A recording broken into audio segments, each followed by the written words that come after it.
Hello workers, welcome to Guruma Hindi tarot. और ये reading है 7 नवंबर से लेकर 13 नवंबर तक की। तो चलिए देखते हैं आपके लिए क्या मैसेजेस है इस वीक में एंड आप क्या एक्सपेक्ट कर सकते हैं अपनी लव लाइफ में।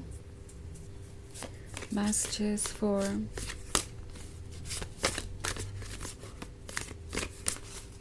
Workers.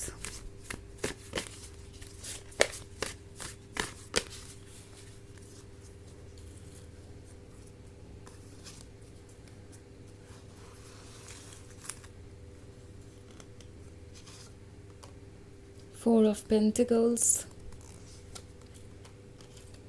5 of Pentacles, 7 of Wands, Ace of Cups and the Tower. Okay, so हमारे पास है 5 ऑफ पेंटिकल्स।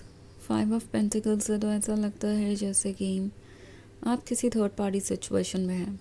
ऐसी थर्ड पार्टी सिचुएशन में जहाँ पे आपको इग्नोर्ड महसूस हो रहा है, आपको ऐसा लग रहा है जैसे कि कोई आपकी बातें नहीं सुन रहा या आप पे फोकस नहीं कर रहा है एंड इनफैक्ट आपको एक ऑप्शन की तरह ट्रीट कर रहा है इस रिलेशनशिप में होते हुए भी, एज इफ उन्हें इस रिलेशनशिप को प्रायोरिटी बनाने की कोई ज़रूरत महसूस नहीं होती।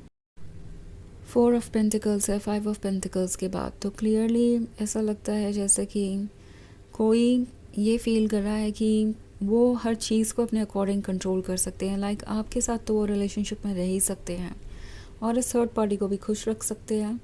इससे उन्हें आपका भी लव मिलेगा, इस थर्ड पार्टी से भी अटेंशन और लव मिलेगा और उनके लिए तो ये प्रॉफिटेबल ही होगा। उन्हें ऐसा लगता है जैसे कि ये जो थर्ड पार्टी है वो इन्हें कुछ ऑफ़र कर सकती है या इन्हें इस थर्ड पार्टी के साथ रिलेशनशिप में आके आपसे कुछ ज़्यादा मिल जाएगा। सो ये एक्चुअली रिलेशनशिप को रिलेशनशिप की तरह देख ही नहीं रहे, इमोशनल पर्सपेक्टिव से ये सोच ही नहीं रहे, ये सिर्फ प्रैक्टिकली सोच रहे हैं और उन्हें लगता है कि उनका आपके साथ रिलेशनशिप में होना कहीं से भी प्रॉब्लम नहीं बनता किसी और को प्रायोरिटी बनाने में, बिकॉज आपका लव तो हमेशा उनके पास रहेगा ही। उन्हें लगता है कि आपका ये अनकंडीशनल लव इस सिचुएशन में भी आप उन्हें ऑफ़र करेंगे। जब वो आपको इग्नोर कर रहे हैं, जब वो आपके सेल्फ़ रिस्पेक्ट को हर्ट कर रहे हैं, जब वो आपके सेल्फ़ एस्टीम को हर्ट कर रहे हैं किसी और को प्रायोरिटी बना के, एक्चुअली ये भी नहीं रियलाइज़ कर रहे हैं कि अनकंडीशनल लव की डेफिनेशन ये नहीं है।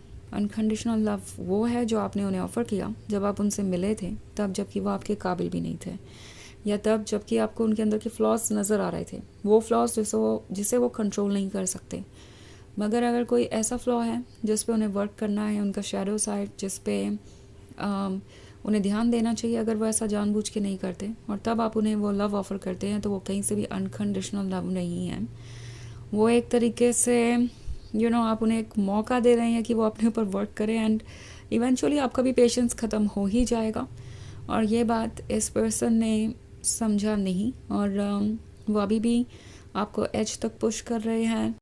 आपको ऐसा फील करा रहे हैं जैसे कि आपको ही ज़रूरत है अभी भी सब कुछ संभालने की। एस ऑफ कप्स का कार्ड है, तो डेफिनेटली उन्हें पता है कि उनके पास क्या है। उन्हें लगता है कि ये रिलेशनशिप तो कोई ऐसी चीज़ है जो वो ऑलरेडी पा चुके हैं और इसे वो कभी खो नहीं सकते, बिकॉज़ आपके दिल में उनके लिए जगह हमेशा रहेगी।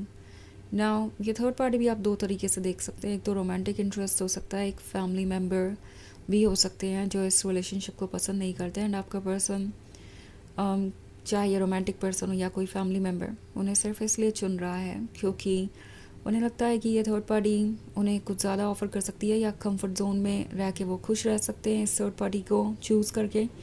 सो इन्हें लगता है कि ये इजी चीज़ों को चूज़ कर सकते हैं और इन्हें कुछ सेक्रीफाइस भी नहीं करना पड़ेगा, जैसे कि आपका लव और अटेंशन। ओके, द टावर है। द टावर है तो ये किसी शॉकिंग ट्रुथ के बारे में है जो आपके सामने आया अचानक ही। इसके बारे में आपने सोचा नहीं था और ना कभी सोच सकते थे, बट इस पर्सन का एक दूसरा साइड भी है जो देख के आप थोड़े सरप्राइज्ड हैं। मे बी इस पर ट्रस्ट करना भी मुश्किल है कि ये भी सच हो सकता है क्या, बट जो ट्रुथ आपके सामने आया है, यूनिवर्स आपको कह रहा है कि उसे इग्नोर मत कीजिए। वो ट्रुथ ज़रूरी है आपके लिए और आपके फ्यूचर के लिए। सो उसे इंक्लूड कीजिए इस पर्सन की रियलिटी में, उसके बाद इन्हें जज कीजिए, उसके बाद ये डिसाइड कीजिए कि ये रिलेशनशिप आपके लिए है भी या नहीं। बिकॉज़ कोई आपसे एक्सपेक्टेशन रखे रहेगा कि आप उन्हें हर तरीके से सपोर्ट करें। इनफैक्ट कुछ केसेस में तो 5 ऑफ पेंटिकल्स किसी तरीके के फाइनेंशियल स्ट्रगल के बारे में हो सकता है जिससे ये पर्सन गुजर रहा है, और 4 ऑफ पेंटिकल्स के होने का मतलब है कि इनके पास जो कुछ भी है ये वो आपसे शेयर नहीं करना चाहेंगे, मगर हाँ, अगर आप उन्हें कुछ ऑफ़र कर दे तो वो वेलकम है। और सिर्फ आपसे ही नहीं, ये पर्सन बहुत सारे लोगों से टच में हो सकता है और उन्हें लगता है कि ये लोग उनके लिए किसी तरीके के हेल्पर बन सकते हैं, मे बी फाइनेंशियल हेल्प मिल सकती है या कुछ और। ओके, सो इस सिचुएशन को आप अपने अकॉर्डिंग देख सकते हैं, लाइक आपके हिसाब से ये रीडिंग किस पॉइंट ऑफ व्यू से सही बैठ रही है। वैसे ये एक जनरल रीडिंग है तो ये सबसे रेजोनेट नहीं करेगी, एनर्जी रिवर्स हो सकती है अगर आप क्रॉस वॉचर हैं। इसके अलावा अगर आप पिछले वीक की रीडिंग या ईयरली रीडिंग देखना चाहें 2025 की, तो उसका लिंक आपको डिस्क्रिप्शन बॉक्स में मिल जाएगा हमेशा की तरह। तो चलिए आगे बढ़ते हैं और देखते हैं और क्या मैसेजेस हैं आपके लिए। मैसेजेस फॉर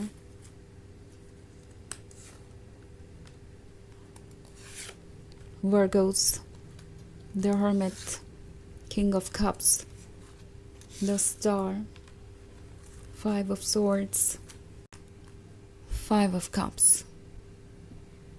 ओके, तो ऐसा लगता है जैसे द हर्मिट के साथ आप किसी डीप थिंकिंग में हैं, कोई कंटेम्पलेशन चल रहा है और चलना भी चाहिए। यह अकेलापन एक्चुअली आपको इसीलिए मिला है ताकि आप अपने सोल की आवाज़ को सुने, सोल की गाइडेंस को सुने। मे बी इस पर्सन ने आपको बहुत सारे रेड फ्लैग्स शो किए, मगर आप उन चीज़ों को बस इसीलिए इग्नोर करते रहे क्योंकि आपको लगा कि शायद वक्त के साथ वो इन पे वर्क कर लेंगे, इश्यूज़ को समझेंगे, कोई रास्ता निकल ही आएगा। एंड ये आपके लव को, आपके एफर्ट्स को अप्रिशिएट करेंगे एंड डेफिनेटली ये वर्क करेगा अगर आप कोशिश करते रहेंगे तो।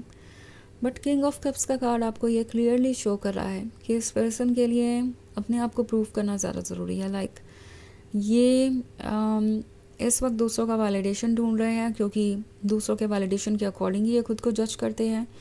अगर इन्हें कोई ये कहता है कि ये अच्छे है या ये बहुत ही आइडियल पर्सन है तो इन्हें वो चीज़ बहुत अच्छी लगती है, इनका ईगो बूस्ट होता है। And at the same time ये पर्सन ये नहीं रियलाइज़ कर रहा कि वो आपको कैसे ट्रीट कर रहे हैं, बिकॉज उन्हें लगता है कि आप तो वैसे भी उनसे प्यार करते हैं, सो आपके वैलिडेशन के बारे में, आपके अटेंशन के बारे में उन्हें सोचने की ज़रूरत नहीं है। सो ये हो सकता है बहुत सारे लोगों से ओपिनियन ले रहे हो और इन्हें ऐसा लगता है कि ये सबको खुश रख सकते हैं जिस रिलेशनशिप पे हर कोई अग्री करे कि हाँ ये रिलेशनशिप उनके लिए सही है, उन्हें वही चूज़ करना चाहिए। तो कुछ ऐसी मेंटालिटी हो सकती है इनकी।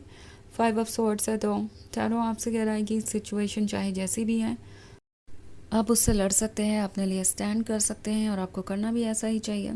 आपको किसी भी इस तरीके के ट्रीटमेंट को एक्सेप्ट नहीं करना चाहिए जो आप डिज़र्व नहीं करते और जो आपके सेल्फ रिस्पेक्ट और सेल्फ एस्टीम को हर्ट कर रहा है। ओके, बिकॉज अगर आप फिर से एक बार कॉम्प्रोमाइज़ करेंगे तो फिर 5 ऑफ कप्स फॉलो होगा, आप बाद में चीज़ों को रिग्रेट करेंगे। एंड अगर आप ऐसा नहीं चाहते हैं तो चूज़ कीजिए द स्टार को, अपनी सोल को, अपने आप को, और किसी और चीज़ को इम्पोर्टेंस मत दीजिए। इट्स नॉट लाइक कि आप कोई सेल्फिश पर्सन बन जाएंगे खुद को इम्पोर्टेंस दे के। हालांकि ये आपको ऐसा ज़रूर फील करा सकते हैं जैसे कि उन्होंने आपके साथ जो किया वो ठीक था, मगर अब आप अगर अपने आप को इम्पोर्टेंस दें, अपने आप को चूज़ करें तो आप सेल्फिश हैं। तो इस तरह के जजमेंट को बिल्कुल भी इम्पोर्टेंस मत दीजिए और अपने आप को चूज़ कीजिए एंड आगे बढ़िए। सो चलिए देखते हैं आपके लिए ऑरेकल मैसेज क्या है।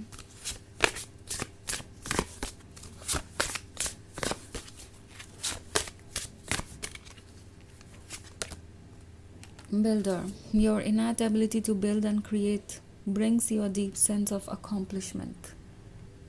So ये कार्ड आपको याद दिला रहा है कि कुछ भी आपके लिए इम्पॉसिबल नहीं है, आप बिल्डर हैं। लाइक काफ़ी इंटरेस्टिंग है कि द टावर के साथ बिल्डर का ऑरेकल आया है, यानी द टावर जो भी डिस्ट्रॉय कर रहा है, जो भी ख़त्म कर रहा है, वहाँ से कुछ नया बिल्ड करने का वक्त है एंड आप डेफिनेटली वो कर सकते हैं। आप कुछ भी अकॉम्प्लिश कर सकते हैं, बस आपको ज़रूरत है खुद पे ट्रस्ट रखने की और अपने कैपेसिटी पे बिलीव करने की। इसे एक अपॉर्चुनिटी की तरह देखिए बजाय लॉस के। तो ये है रीडिंग इस वीक की। आई होप आपको अच्छी लगी होगी। Thanks for watching. Till next video. Bye.